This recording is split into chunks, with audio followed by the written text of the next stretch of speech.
What's up? My name is Ben Dunn, and welcome to Road to 235 Pounds, episode number 7, where I bulk to 235, and I don't tell you guys how much I weigh until I actually weigh 235. So I was in the gym parking lot, ready to start drinking my pre-workout, talk to you guys, get hype for the lift. It's Christmas Eve, and then I had to take a really big shit, so now I'm in the Barnes & Noble's parking lot. I'm going to go inside there because Barnes & Noble's has some of the greatest public restrooms in the world. If you're someone who has to go to the bathroom frequently, you got to start looking into which establishments have the best public restrooms. Taco Bell and McDonald's are also underrated for that. I know, you're a pretty fit guy. You probably don't want your boys to see you inside the Taco Bell, but just for the bathroom. And if they make you buy something after you use the bathroom, either tell them to fuck off. What's he gonna do? He makes minimum wage. He shouldn't give a shit if you just walk in there to use their bathroom, but just get like a Diet Coke or something so that the employees stop bitching at you.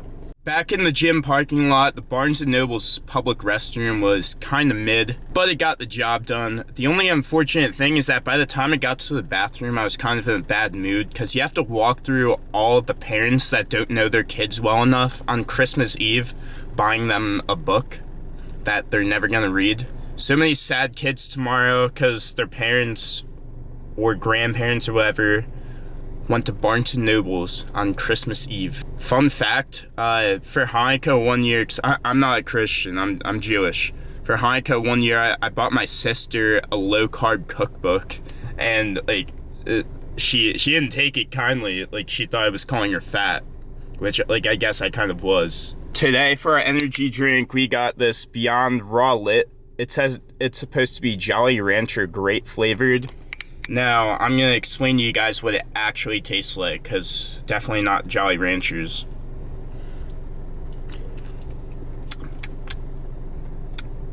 That's an interesting one.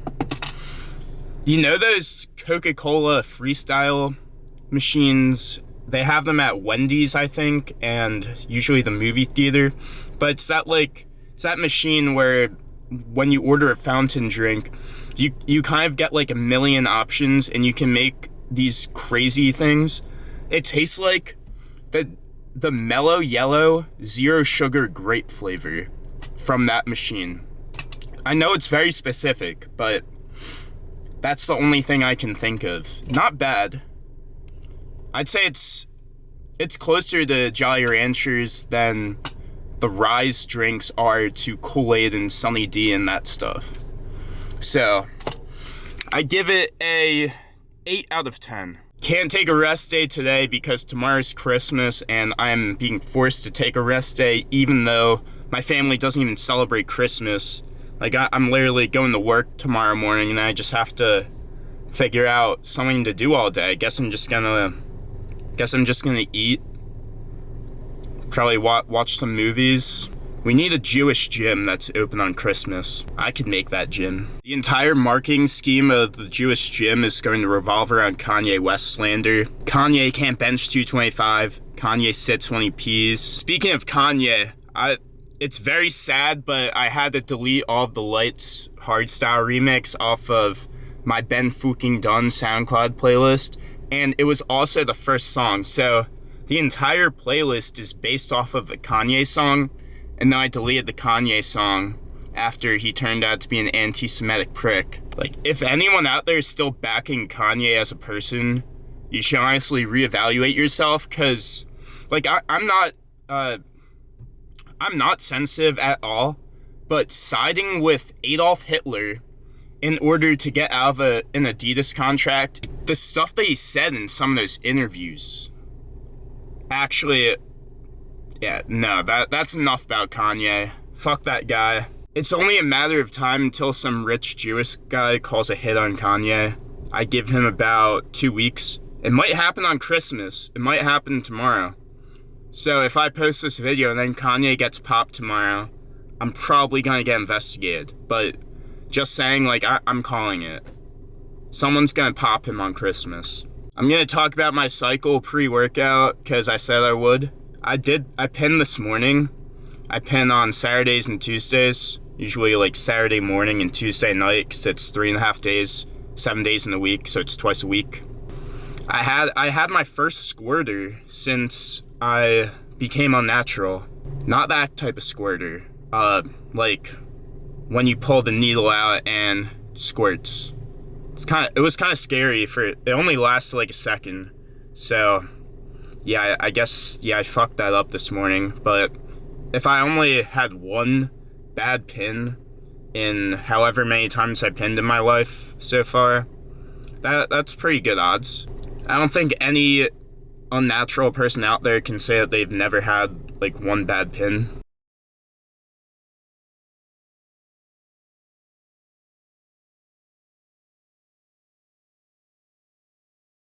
I'm on 250 milligrams of test, 400 milligrams of EQ, and 50 milligrams of Anadrol per day. Well, 50 milligrams of Anadrol per day, 250 test, 400 EQ per week. The reason I'm doing tests in EQ is because my estrogen sensitivity. From my first cycle, I had really good blood work on test only, except for estrogen. I'm very estrogen sensitive, and EQ, when combined with test, can mitigate some of those estrogenic side effects. I'm gonna get my blood work after sometime between week 8 and week 10, because that's when the tests and the EQ will be pretty like stable levels at the same time. It takes longer for the EQ to kick in because EQ has a 14-day half-life, boldenone undecanoate. No, it's undeclinate, right? Shit, I just know the ester has a 14-day half-life, and test has a 3.5-day half-life. Well, test E at least has a 3.5-day half-life. So it takes longer for the boldenone to kick in than the test. Then the Anadrol works within like hours. We're just about 4 weeks in. I'd say in about another 4 weeks, I'll really have a good idea of how I'm doing on these compounds. That's why I haven't talked about my cycles too much so far. I don't think I've talked about it at all on YouTube in the first 6 episodes. Yeah, I kind of just want to wait until I have a better idea of how the compounds are affecting me.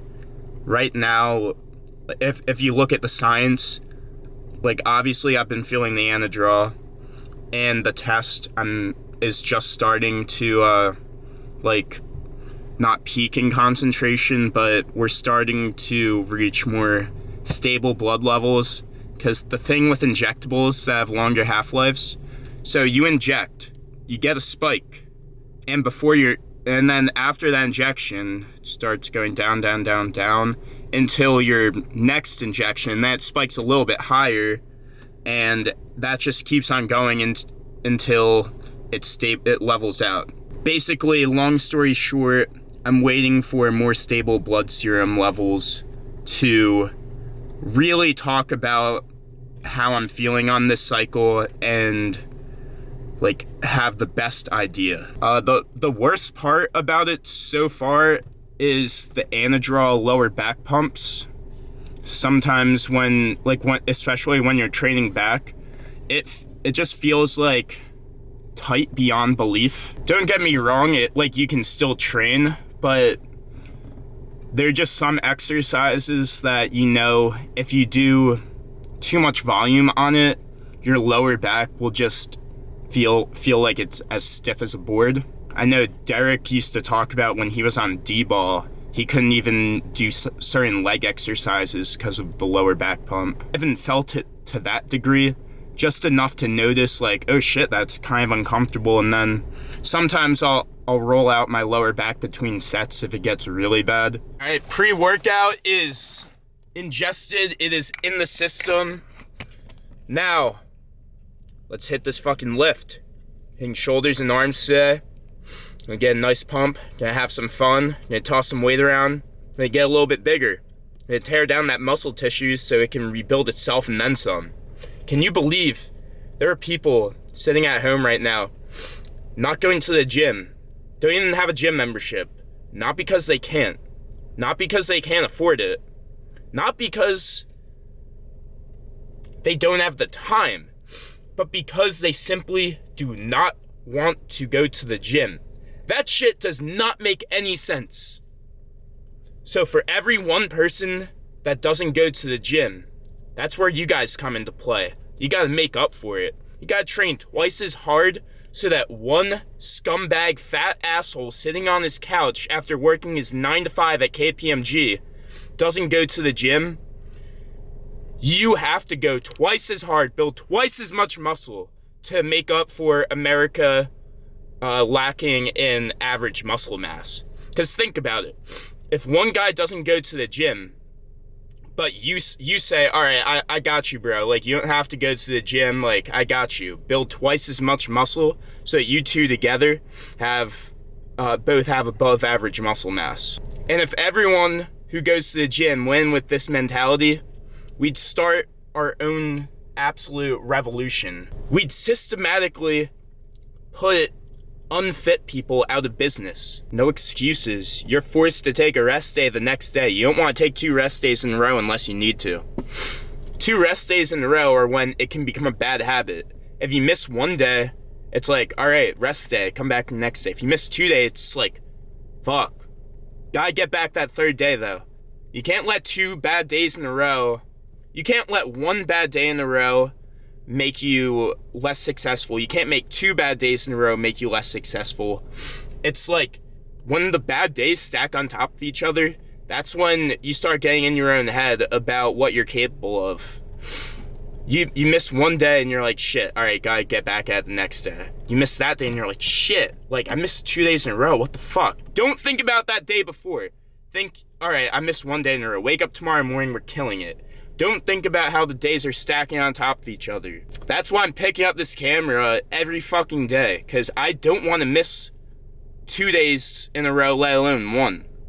Because that's when you start slacking. You start getting in your head like, shit, man. I'm not working as hard as I need to be. Like, might as well just quit. No! Don't fucking quit. Don't quit, man. That light at the end of the tunnel might be closer than you thought it was. Success on 3. Success on 3. 1, 2, 3. Success! It's time.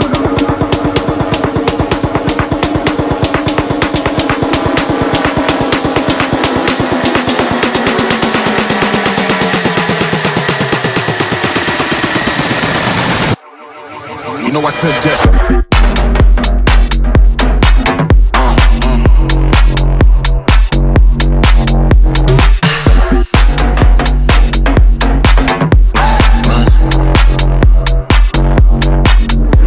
Just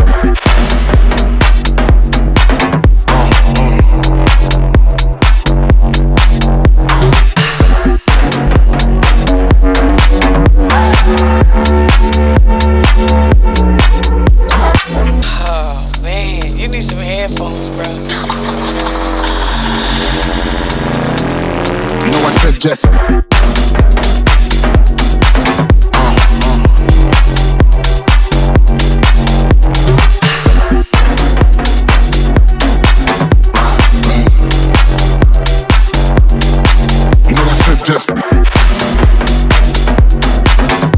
Post-workout, had to hit the grocery store because I basically ran out of food. And to hold me over while I'm meal prepping a ton of beef and rice, I got one of these Shamrock protein shakes, Shamrock Farms, not the green McDonald's John. And Gatorade protein bar, 20 grams protein, some nice easy, they're all 360 calories, easy post-workout, easy to eat, couple bites, get it down the hatch. Besides that, I just got like a big thing of beef and a lot of rice, and I'm gonna meal prep. For today's post-workout movie recommendation of the day, I have a banger. It is John Q, aka Denzel Washington's Greatest Performance. I watched it like probably 10 times, and it hits every time. Another tearjerker. It also has references to bodybuilding, and I'm pretty sure Flex Wheeler. It also has the famous line, which is also one of my favorite lines to use. It's not goodbye, it's see you later. 10 out of 10 movie if you ever need a movie to watch while you're eating a fat meal. throw it on. I also think John Q is still on Netflix. This is about to be my 7th video upload in the span of about 9 to 10 days, and I am beyond grateful for the support. The videos have not been getting the views that I used to get, obviously, but the views are extremely consistent and they're going up. If you look at my analytics, you can draw a nice little trend line, and that trend line's going up. Spikes when I upload decrease a little bit, and then every spike is just a little bit higher. That's all that matters. I am working like a dog to upload these videos. It's just me, myself, and I on the production team. Me, my camera, one really big tripod, and one smaller tripod, and a laptop that barely works. I've had people offer to like edit or film for me, but I just have this thing with my YouTube that when I put something out, even if it's not as high quality, I just like it to be my own. I love the process from picking up your camera in the morning to making a video. If I don't believe that I can do this, then it's not gonna get done at the end of the day. And here on the Ben Dunn YouTube channel, we get shit done. I'm gonna end the video on that clever pun. Love you guys so much. Thank you for all the support. Peace.